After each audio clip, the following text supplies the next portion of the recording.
जय जगन्नाथ केमिति अच्छे आपण माने मु स्नेहास डेली लाइफ को आपण मानक स्वागत। आसंतु आमे आज कौन सी तेल यूज करबानी कि किछि मसला भी यूज करबानी हेले भी आमर गोटे चटपटा चाट तैयारी करबा तापने सीजारे आ एटा खाया पे बहुत टेस्ट लागिबो आ देह पई बहुत हेल्दी। चलंतु हमें एबे तैयारी करबा चाट। ता पई प्रथम एमदी मटर बतुरे देथिबे मटर बतुरे देते 4-5 घंटा खंड तापर से मटर को धोईकी एमती प्रेसर रे देदेबे आउ पानी अल्प देबे आ लुण देकी आकु 2टा खंड सीटी देदेबे जेमती मटर हमर पूरा भल भाबरे सिझी जाइथिबो आ गोटा गोटा भी थिबो माने मटरटा मिसी नथिबो सिझी थिबो हेले भी गोटा गोटा थिबो सेही भल टाइप रो करबे। बेसी सिझाई देले हमर चाटटा भल लागिबोनी।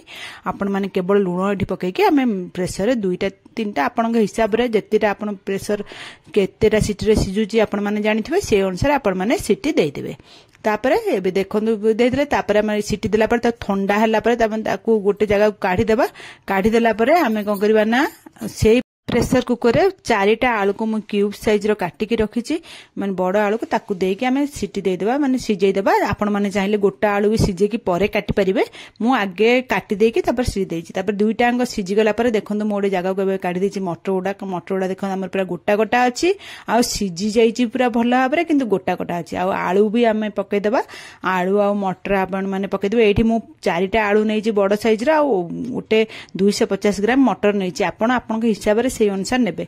2टा को गोटे जगह को एमती बड़ जगह को बाहर कर देबा बाहर कर दे हमें ब्लैक सॉल्ट पके देबा आ भज्जा लंका गुंड पके देबा भज्जा जीरा गुंड टिके पके देबा आउ तापर लेंबू गोटे फाड़ पूरा चिपुड़ी देबा। आपण माने खट्टा अनुसार चिपुड़ीबे। आपण माने यदि लेंबू न चिपुड़िया चाहछन त तेंतुली बतुरे की रखिथिबे तार पानीटा को भी देई परिबे। मु किंतु एठी लेंबू चिपुड़ी देइची आ लेंबू चिपुड़ी देके आपण माने खट्टा देखिकी लेंबू चिपुड़ीबे। आपण जेति खट्टा दरकार चिपुड़ी देला परे तापर हमें छोट छोट कटा पियाज रखिथिबा पियाज पके देबा।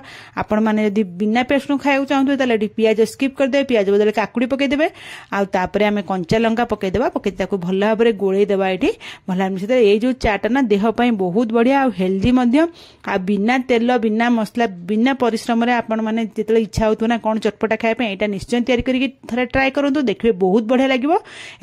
पिला मानक भी बहुत बढ़िया लगे। पिला मानक आपण माने स्कूल ले भी टिफिन भी एमती करके दे परिबे पिला माने खुशी रे भी खाई देबे पिला मानक भी एटा बहुत पसंद हबो। आजिकली समस्ते ऑयली फूड मसला जातीय खाद्य को अवॉइड करछंती। आपण माने एई भली थरे तयारी करी चाट देखंतु बहुत बढ़िया लागो खाय पे जत्ते बेले आपन की चटपटा खाय को इच्छा हबो एई भली बनै खाई परिबे। आ जदी आज मोर रेसिपी भलो लागिला तले मो चैनल को लाइक शेयर सब्सक्राइब निश्चय करिवे। एठी मु अल्प टिके सेव ऊपर छिंची देछि आपण माने चाहिले स्किप करि परिबे कि सेव छिंची देले बहुत टेस्ट लागिवो। रहूची जय जगन्नाथ।